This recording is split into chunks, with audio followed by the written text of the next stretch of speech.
Hello, welcome to the Hewitt Public Library Early Literacy Storytime. Hello, friends. Hello, friends.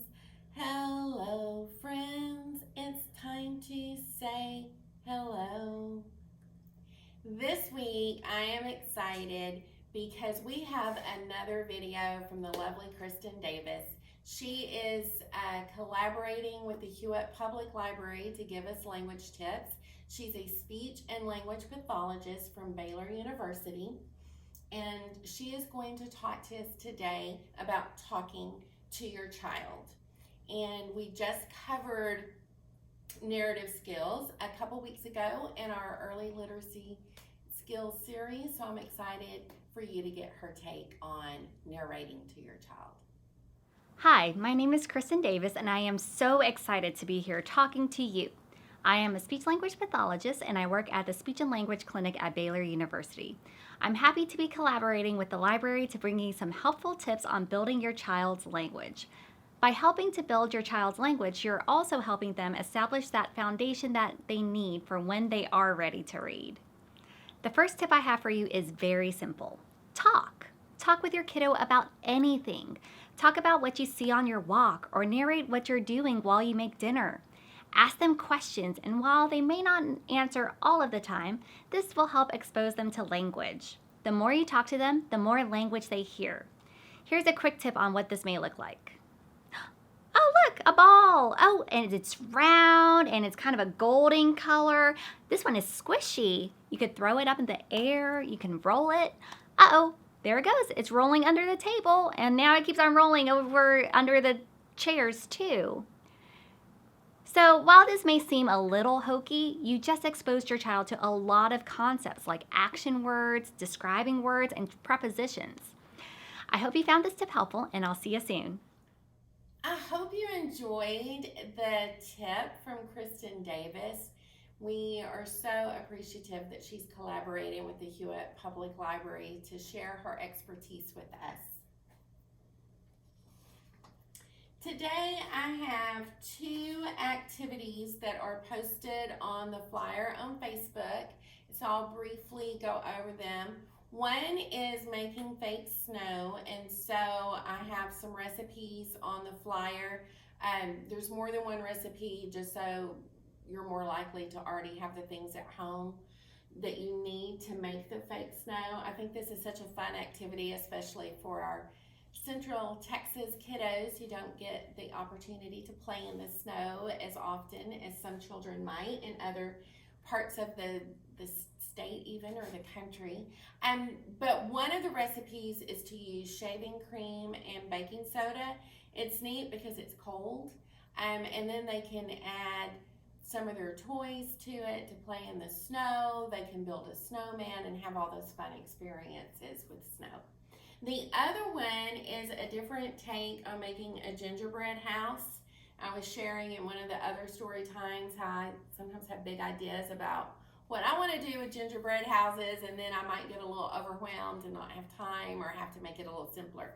But this is a graham cracker house, and it's just perfect for those little hands. And so you can use the graham crackers for the walls and the roof and so forth. You can use either the royal icing that you would use with a gingerbread house, or you can use frosting, cake frosting, or even peanut butter to paint the walls and the sides with and glue it all together with that. Check cereal is a good thing for the roof of the house. It makes some really cute shingles for the roof of the graham cracker house. And then you just add some of the small favorite candies. So the mini marshmallows, the Christmas colored M&Ms, the gumdrops, the small peppermints. You can just be as creative as you want to be with the items that your child can use to decorate their graham cracker house. So I hope that some of you will be able to incorporate these activities into your schedules this year. For our books, they're all centered around snow. Some have a Christmas theme and some do not. So we have Sam the Snowman, who discovers the magic of giving and plays in a winter wonderland. This one is, as you can see in the picture, the snowman in the snow globe. And he is rather sad to still be in the snow globe. So he has the snowman's wish. And this one is how to catch a snowman.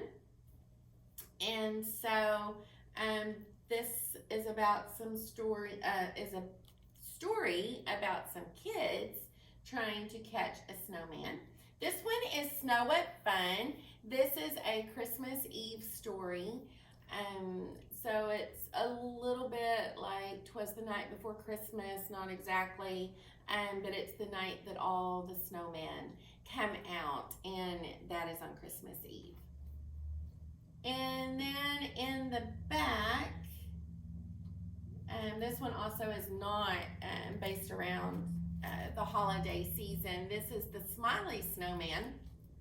And three friends, Bear, Fox, and Fluff, the rabbit, are building a snowman. And at first he has a smile, and then he loses his smile, and he has a frown. And of course, you know how I love the social emotional learning stuff. So it's all problem solving, these characters trying to figure out how to put a smile back on Snowman. And in the end, they found a very sweet solution to the problem. And so those are the books that I'm introducing today. Are you ready for story time? Are you ready for story time? Clap your hands. Are you ready for story time? Clap your hands. If you're ready for story time, if you're ready for story time, if you're ready for story time, clap your hands. Are you ready for story time? Nod your head. Are you ready for story time? Nod your head. If you're ready for story time, if you're ready for story time, if you're ready for story time, nod your head. The Smiley Snowman by Christina Butler and Tina Macnaughton.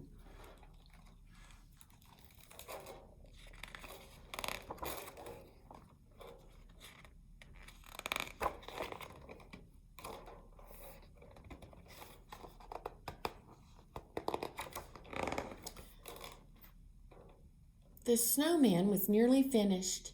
Little Bear and Small Fox lifted a big snowball onto his huge body.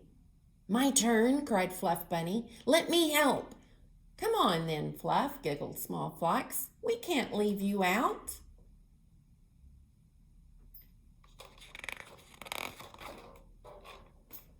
"Here we go," cried Little Bear, lifting him up, and Fluff gave the snowman a great big smile.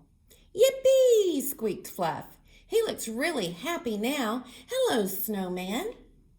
"Let's go, Fluff," shrieked Little Bear and Small Fox, sliding down the hill. "But what about Snowman?" Fluff called. "Don't worry, Snowman, I'll stay with you. What shall we play?" So together they played snowballs, and Fluff showed the snowman how to do headstands. Then he told stories until the sky grew dark and snowflakes began to fall. One by one, tiny lights started twinkling in the valley below. "I have to go now," said Fluff. "Night-night, Snowman. See you tomorrow."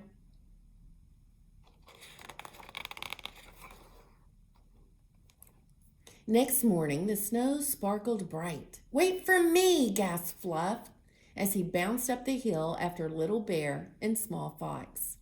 But the snowman looked sad and shivery. "Oh no," whispered Fluff. "What's wrong?" "He looks cold to me," said Little Bear. "He needs a hat." "I'll get a scarf," cried Small Fox. And off they went to see what they could find. "This will warm him up," giggled Little Bear, as they pulled the woolly hat and scarf into place. "What's happened to Fluff?" asked Small Fox when they'd finished. "I don't know," replied Little Bear, "but there's something very strange coming up the hill. Look!"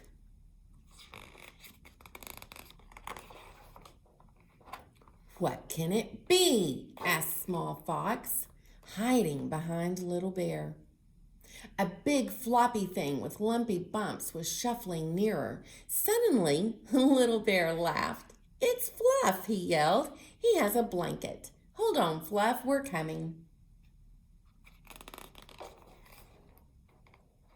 Together the friends pulled the blanket up to the snowman. Then they tucked it around and pulled it up and wrapped it around again, until only the snowman's big pebble eyes were peeping out. "He'll be nice and cozy now," said Little Bear. "Come on, Fluff, Small Fox has a new sled." Soon they were skimming down the hill, with snowball fights on the way up, and down they went again, until Fluff was quite tired out and flopped back on the sled. "We'll pull you, Fluff," laughed Little Bear. "Let's go and see Snowman." But something was wrong. Drip, drip, drip. Drops of water were running down the snowman's face, and there were puddles of water everywhere. "Our snowman's sinking. He's melting. We'll have to make him cold again." They pulled off the blanket and threw Snowman's hat and scarf in the air. "Don't worry, Snowman. We'll save you." More snow," shouted Little Bear as they patted and packed and smoothed and patted. Soon the snowman was bigger and better than before. "Wow," gasped Little Bear. "We nearly lost him." "But why does he still look so sad?" puzzled Fluff, staring up at the snowman. Fluff stretched his arms as far as he could around the snowman's big snow body. "What's wrong, Snowman? Please don't be so sad." "Look," whispered Small Fox. "Something is happening." "Look! His frown is turning to a smile." "He's smiling," cried Little Bear suddenly. "Fluff's done it," shouted Small Fox. "Snowman wasn't cold on the outside. He was cold on the inside. He just needed a hug." And as the stars twinkled in the clear night sky, they gave the snowman another hug, and his happy smile grew bigger than ever.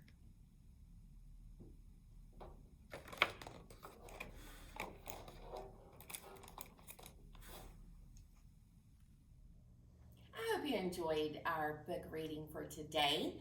I have a fun little rhyme for us to do.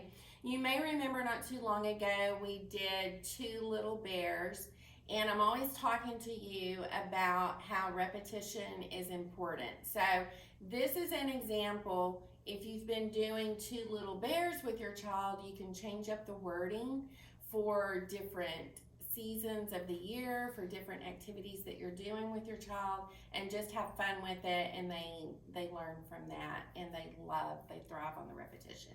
So instead of Two Little Bears, we're doing Two Little Snowmen. And so we're going to start.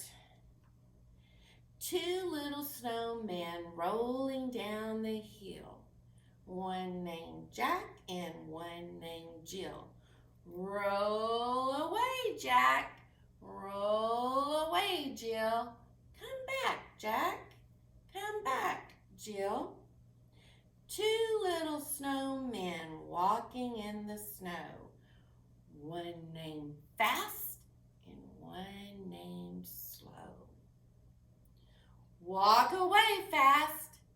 Walk away, Slow. Come back, Fast.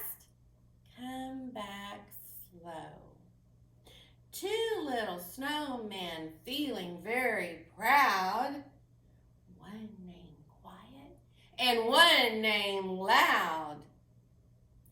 Roll away, Quiet. Roll away, Loud. Come back, Quiet. Come back, Loud. So, those are the Two Little Snowmen. These are so good for teaching your child the opposites, quiet and loud, fast and slow, and having the movement to go with it. And so it's a fun rhyme to learn and just change up throughout the year. The next one is also one that we've done this with 5 Little Pumpkins. I didn't look back over my notes to see all the different ones that we've done, but we've done it more than once. And so this is another rhyme where you include some counting, and you can change it to whatever you want to. Change it to fit the activity or the time of year or the time of day, the routine, whatever you need for your child to have fun with it and give them that repetition. 5 little snowmen, all made of snow. 5 little snowmen standing in a row. Out came the sun and stayed all day. 1 little snowman melted away. 4 little snowmen standing in a row. Out came the sun and stayed all day. 1 little snowman melted away. 3 little snowmen, all made of snow. Out came the sun and stayed all day. 1 little snowman melted away. 2 little snowmen made of snow. 2 little snowmen standing in a row. Out came the sun and stayed all day. 1 little snowman melted away. 1 little snowman standing by himself. Out came the sun and stayed all day. 1 little snowman melted away. I think on one of those verses I added the title in again, so please don't let that confuse you. So it's 5 little snowmen standing in a row. Out came the sun and stayed all day. 1 little snowman melted away. And then you go to the next. 4 little snowmen all made of snow. And then you start again. Goodbye, friends. Goodbye, friends. Goodbye, friends. It's time to say goodbye. Goodbye.